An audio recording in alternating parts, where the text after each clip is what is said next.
ये सैमसंग का washing machine है। कस्टमर की शिकायत है, आवाज़ करता है। चलिए चालू करते हैं।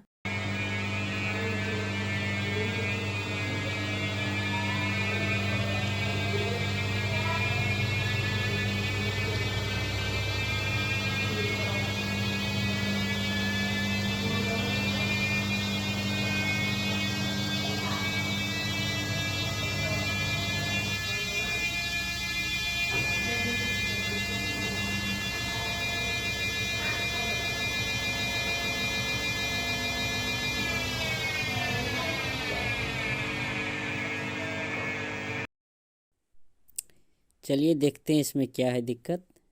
ये देखिए खोल लिए हैं। ये इसका ड्राम ही फटा हुआ है जो प्लास्टिक का रहता है।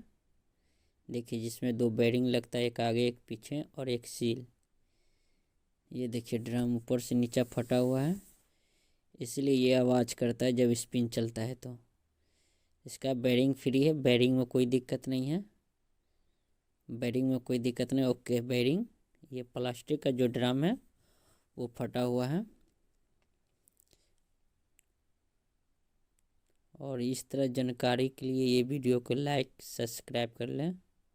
ये देखिए इसका स्पाइडर भी ओके है, ब्रैकेट कोई दिक्कत नहीं इसमें।